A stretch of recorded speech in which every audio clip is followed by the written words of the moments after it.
A group of several men started looking at her weirdly. Adrenaline raced through her veins as she whipped around. Assault, kidnapping, and human trafficking, and asked the questions we didn't before we split up that day. The more of those answers are yes, the more danger you're in. Have you ever been afraid of getting taken? Because I've got info for tourists, backpackers, friends, family, filmmakers, and more. Lesson 1. Always travel in groups. Don't go on your own.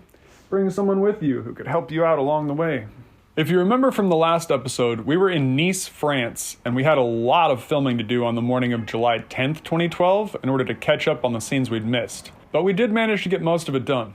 We started out by just walking into the hallway and shooting a scene that I called the Jack and Julia improvisation, which went really well and was the best use of the 2-camera setup that we had. It wouldn't have been possible without the 2 cameras, but I was very glad we had this opportunity, because I felt like seeing these 2 characters interact was important, and I realized they never had a scene together the way some of the other characters did. However, because this was an improvised scene, and we didn't use character names much in the dialogue, Colin accidentally mixed up our names, which led to this moment. You're gonna have to make a hard decision. It's not gonna be an easy one, and it's gonna be a big one if either way. You can join this dance company in London, or you can stay with Jack.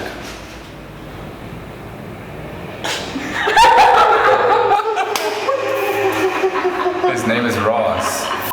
You're Jack. Or you can stay with Jack. Or you can stay with Jack. God.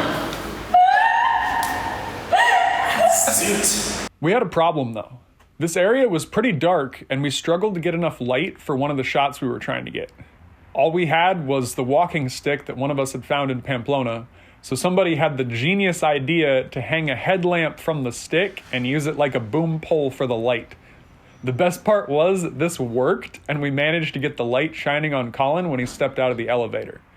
We did what we had to because the building wasn't very well lit, and the camera didn't handle low light very well.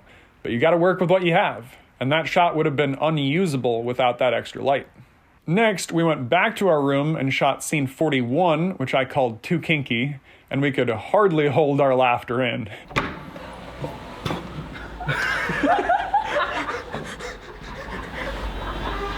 I like that. Can I spit that in your face? Yes. Beautiful. That was good timing too. We just kept adding on more and more things until it was absolutely absurd. Whoa, that's not supposed to go there. But still might have been possible. As we've learned, you never know what's going to happen in a hostel. Too kinky. That scene actually needed VFX to look like nighttime before it reached the final cut of the film, but we didn't know we would need it to be nighttime when we shot it, because we had shot the scene where Colin met the British tourists during the day. That is one of the issues with shooting so much on the fly, but it actually was fixable in post-production. Now that's not an excuse to say, we'll fix it in post after every mistake, but it's a license to not let your creativity be stifled by the unknowns in a project. But with that scene in the can, we went location scouting for where to shoot the next scene. After a good hike through the city, we found where we wanted to shoot next, but we split up because Selena felt tired and waited by the fountain in the main plaza to rest, while the rest of us went back to the Pink Lady's hostel apartment to change into the San Fermin costume and to swap camera batteries. Normally, I'd keep anonymity as much as possible, but the circumstances of this lesson kind of prevent that. So we stopped at a supermercado, Aaron got some juice, Colin got some Baileys and Chinese food to go, and I think one of us washed their face when we got back to the room. Now, in Season 2, Episode 7, one of my lessons was that acting like prey invites getting treated like prey. But what I failed to mention in that lesson is you can still be targeted even if you do everything right. Because while Selena was waiting, in public, during the day, only a 10-minute walk from the hostel, standing right in the middle of the promenade, she still got targeted by multiple men. She'd even been aware enough of the situation to keep her knife on her because she was wearing a bikini top and jean shorts. But not every situation can be resolved with a blade.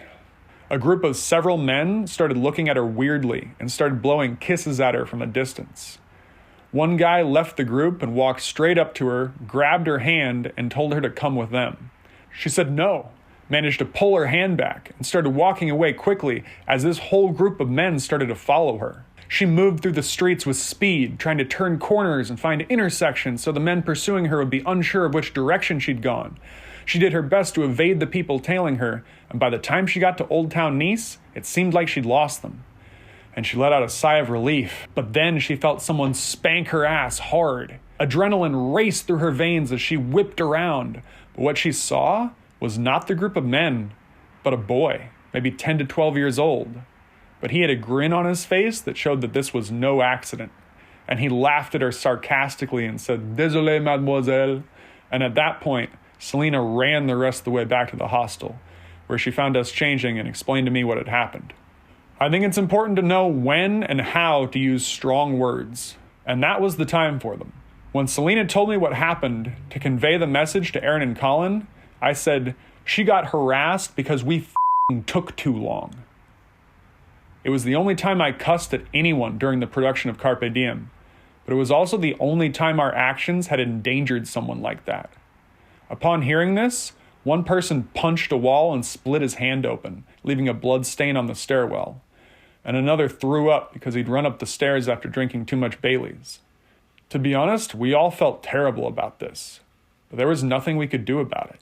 It had already happened. Now, we didn't get in trouble for this because no one got kidnapped, and we didn't let anyone go off alone for the rest of the trip.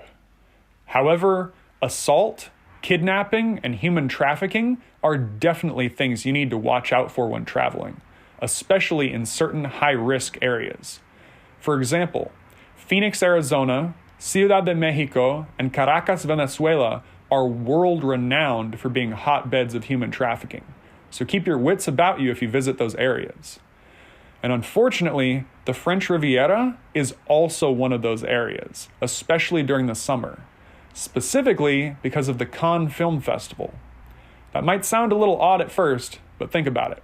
Many of the wealthiest and most successful filmmakers and businessmen travel to Cannes or Cannes, France every year from all over the world in order to attend the parties and events around the film festival.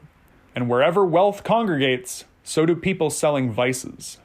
Why is Hollywood known for drugs and prostitution? Because addiction is a surefire way to make money from rich people. So all sorts of drug dealers and pimps will come out of the woodwork to offer anything and everything. Because of that, problems like cocaine distribution and sex trafficking are at an all-time high right around the time of the festival. So what happens? Kidnapping increases, which realistically is most likely why a large group of men was following women around Nice. The only reason the situation with our crew wasn't worse than harassment was because of proximity and location.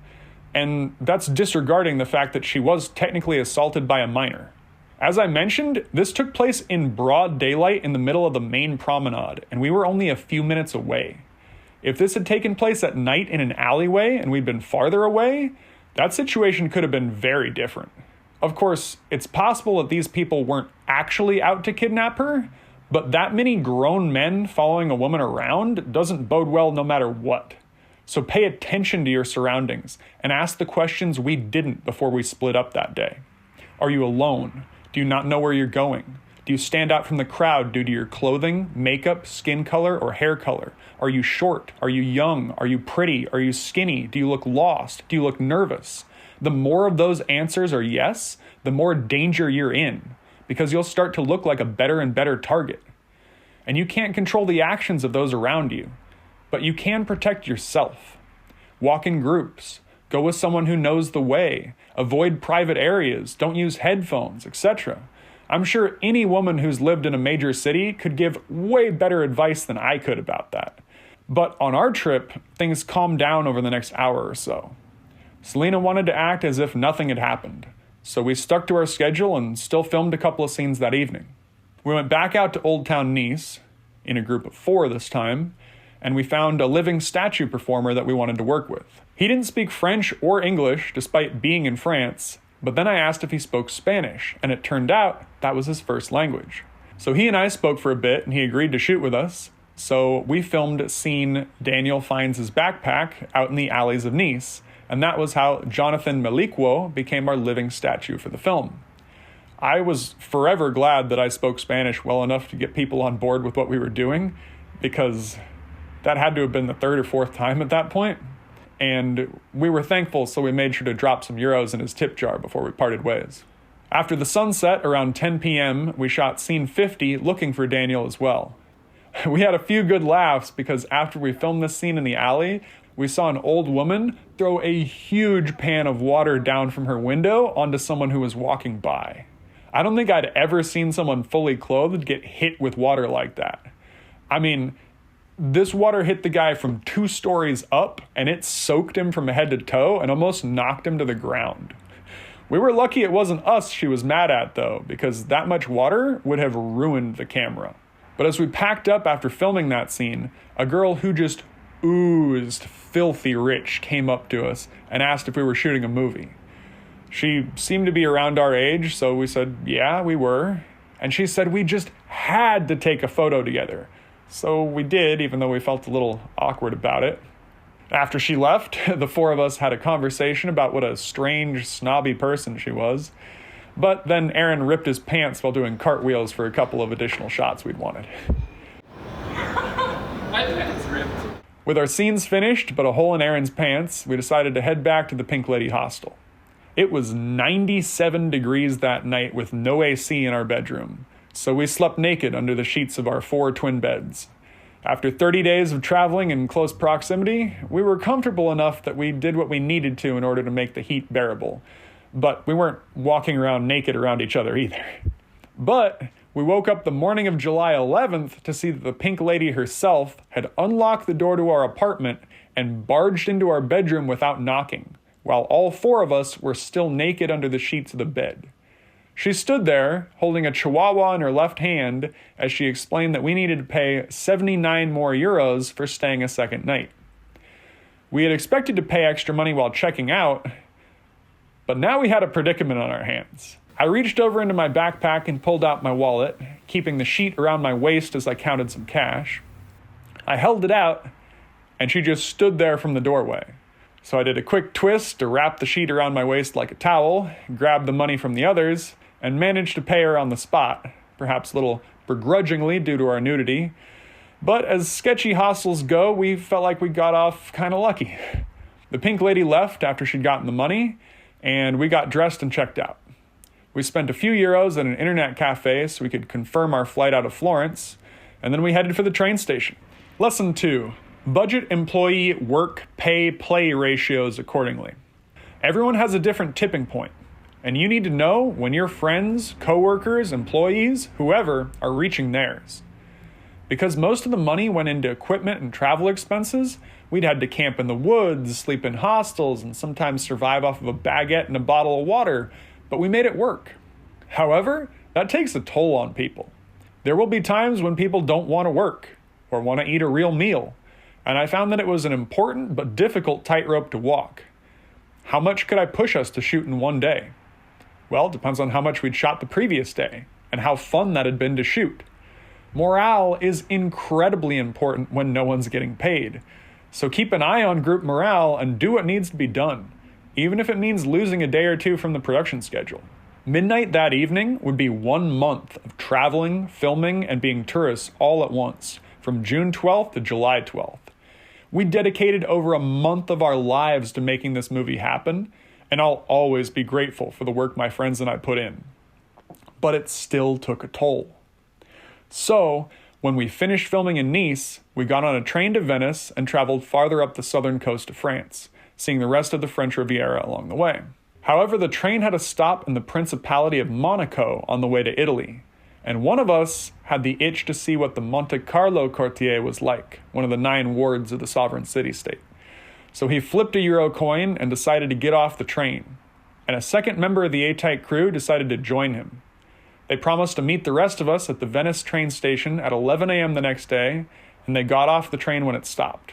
We'd tried to plan out an itinerary, but the crew split up and went to 2 different countries when the opportunity arose, and there's no planning for that. Now, I've explained why this had to happen. Tensions were high, morale was low, and parts of the trip were tough. But this was a serious deviation from the itinerary we'd agreed upon, and it brings up an unusual aspect of this trip. That itinerary and the plan had been approved by the original people who were going to go on the trip. But as I mentioned in the season 2 premiere, not all of them ended up going, and not everyone that went was originally part of the plan. So there was a slight difference in why each of us was going on this trip. Obviously, we wanted to see the world, make a movie, and have fun, but to be honest, one of us was more interested in exploring the world than making the movie, which kind of put him at odds from the rest of us, who all planned to pursue careers in entertainment, at least back then. That meant for most of us, this experience was traveling the world with friends and getting to make a movie about it. But in one person's eyes, this experience was closer to traveling the world with friends at the expense of making a movie about it. And it had come up that he'd wanted to visit Monte-Carlo when we were planning it out. But our final itinerary was based on what we could afford, not what we wanted, and both Germany and Monte-Carlo were too expensive to make the cut, and therefore hadn't been written into the script. If I'd acknowledged that our goals were different, maybe we could have made adjustments, or at least planned for this split to happen. So make sure everyone is dedicated to a plan before you start it.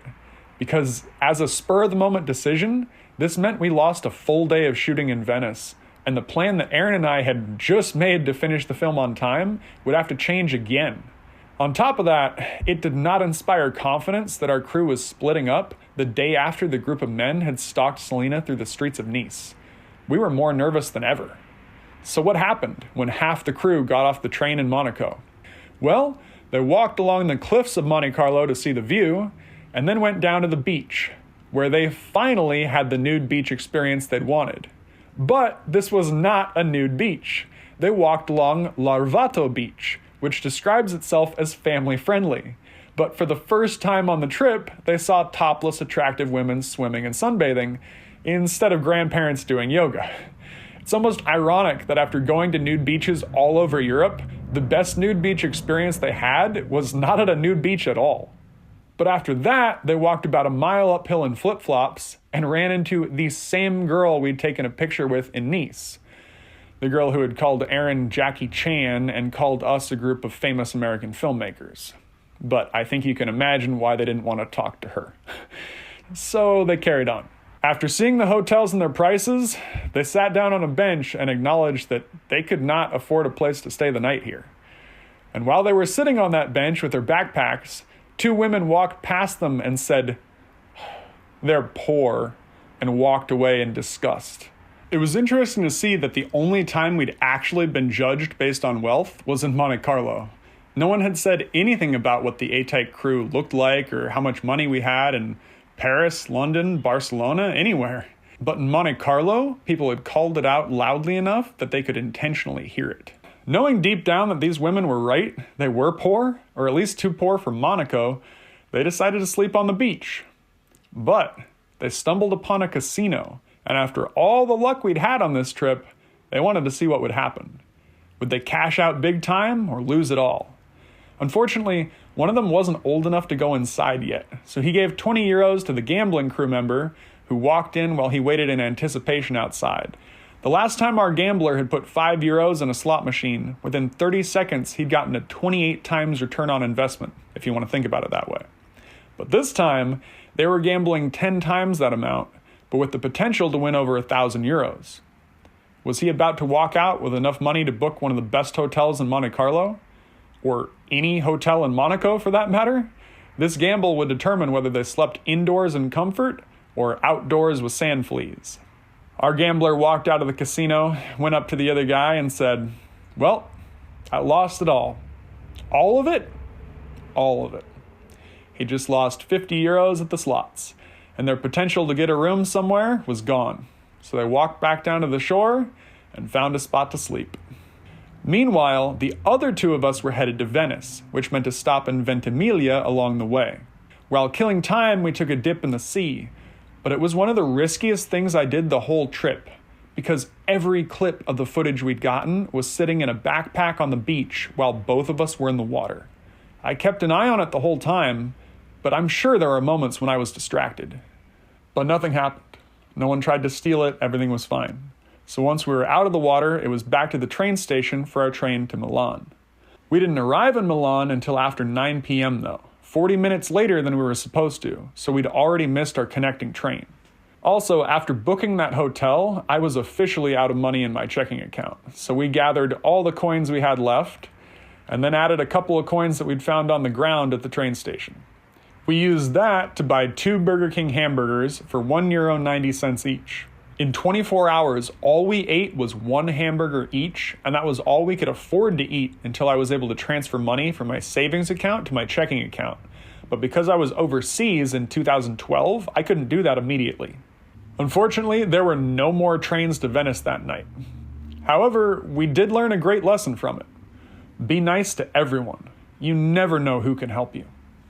A group of British women overheard us talking and questioned us about the situation. We explained what was going on, and they told us about a shuttle from Verona that would take us to Venice. Having learned that, we used our U-Rail passes to hop on the train to Verona.